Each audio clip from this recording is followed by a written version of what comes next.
அனைவருக்கும் வணக்கம். நான் பிரபாகர் ஜோதிடர். ஓம் சிவாய நமக. சிவசக்தி திருச்சிற்றம்பலம். இன்று பிறந்த நாள் காணும் அனைவருக்கும் வாழ்த்துக்கள். அதேபோல் இன்று திரும்ப நாள் காணும் அனைவருக்கும் வாழ்த்துக்கள். இறைவனுடைய அருள் பரிபூர்ணமாக உங்களுக்கு கிடைக்கட்டும். உங்களுடைய மனம் எதை நீ ஆசைப்படுகிறதோ அந்த ஆசை நிறைவேறட்டும் என்று எம்பெருமான் சிவபெருமானிடம் அடியன் வேண்டிக் கொள்கிறேன். அனைவருக்கும் இனிய போகி பண்டிகை திருநாள் வாழ்த்துக்கள். இல்லத்திலும் உள்ளத்திலும் மகிழ்ச்சி பங்குட்டோம். நீண்ட ஆயுளை இறைவன் கொடுக்கட்டும்.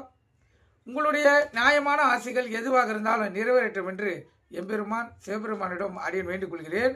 இப்போ நான் என்ன சொல்ல போகிறேன்னா, இன்றைய ராசி பலன் தான் சொல்ல போகிறேன். நீங்கள் கருத்து கொண்டு பயன்பெறுங்க. முதல் ராசி மேசராசி. மேசராசியை பொறுத்த மட்டும் நாள் அற்புதம். இறைவனுடைய அருள் பரிபூர்ணமாக உங்களுக்கு கிடைக்கும். உங்கள் மனமும் பக்தி மயத்திலும் இறைவனுடைய அருளியே தேடும். அற்புதமான நாள். ரிஷப ராசியை பொறுத்த மட்டும் வெற்றி மேல் வெற்றி தான். எந்த செயல் செய்தாலும் அதில் வெற்றி உங்களுக்கு காத்து கொண்டு இருக்கிறது. அற்புதமான நாள். மிதுன ராசியை பொறுத்த மட்டும் இரட்டிப்பு லாபம் பெறக்கூடிய நாள். இந்த சிறு தொழில் செய்யுங்க. தக்காளி, வெங்காயம், பூண்டு, காய்கறி, கீரை வைக்கிறவங்களாம் இன்று இரட்டிப்பு லாபத்தை பார்க்கலாம். அதே போல் இன்று இறைச்சி வைக்கிறவங்களுக்கு அமோகமான லாபம் கிடைக்கும். கடக ராசியை பொறுத்த மட்டும் பணவரையும் பொருளுரையும் மனதில் கலக்கும்.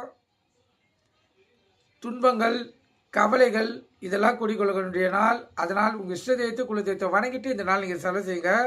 எந்த செயல் செய்தாலும் தெளிவாக சிந்தித்து செய்யுங்க. அப்போ தான் பாதிப்புகள் எதுவும் வராது. சிம்ம ராசியை பொறுத்த மட்டும் மன நிறைவு ஏற்படக்கூடிய நாள்.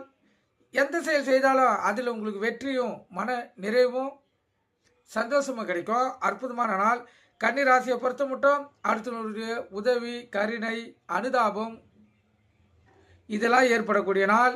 அதனால் விழிப்புணோடு இருங்க. ஏற்கனவே கண்டசனி நடந்துருக்குது. அதனால் மிகவும் விழிப்புணோடு இருந்து இந்த நாளை செலவு செய்யுங்க. துலா ராசியை பொறுத்த மட்டும் பிரச்சனைகள் தேடி வரக்கூடிய நாள். சிரமங்கள் ஏற்படக்கூடிய நாள். அதனால் விழிப்புணோடு இருந்து உங்களை தற்காத்து கொள்ளுங்க. ஆண்களாக இருந்தால் பெண்கள் விஷயத்தில் மிக கவனமாக இருங்க.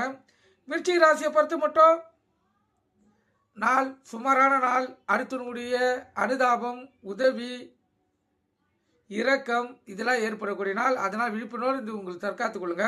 தனுசு ராசியை பொறுத்த மட்டும் இன்று பிரச்சனைகள் தேடி வரக்கூடிய நாள். பயம் அதிகமாக இருக்கும். அதனால் உங்கள் இஷ்ட தெய்வத்தை குல தெய்வத்தை வணங்கிட்டு இந்த நாள் நீங்கள் செலவு செய்யுங்க. மகர ராசியை பொறுத்த மட்டும் சுகமான நாள். உள்ள மகிழக்கூடிய நாள். கணவன் மனைவியுடைய ஒற்றும் நெருக்கம் அதிகமாக இருக்கும். அதே போல் வெளி வட்டாரத்திலையும் அன்பு, பாசம், மதிப்பு, மரியாதை உயரும். கும்பராசியை பொறுத்த மட்டும் நலமான நாள், சிறப்பான நாள், மகிழ்ச்சியான நாள். மீன ராசியை பொறுத்த மட்டும் இந்த பிரச்சனைகள் தேடி வரும். விழிப்புணர்வு இருந்து உங்களுக்கு தற்காத்துக் கொள்ளுங்க. இப்போ இந்த மேச ராசிக்கு சந்திராசி இருப்பதாக கவனமாக இருங்க. எக்காரத்து கொண்டும் வண்டி இயக்கி கொண்டு மொபைல் பேரில் பேசாதீங்க. சிந்தனைகள் சிதறி விபத்துகள் ஏற்படுறதுக்கு அதிக வாய்ப்பு இருக்குது. நீங்கள் கருத்து கொண்டு பயன்படுத்த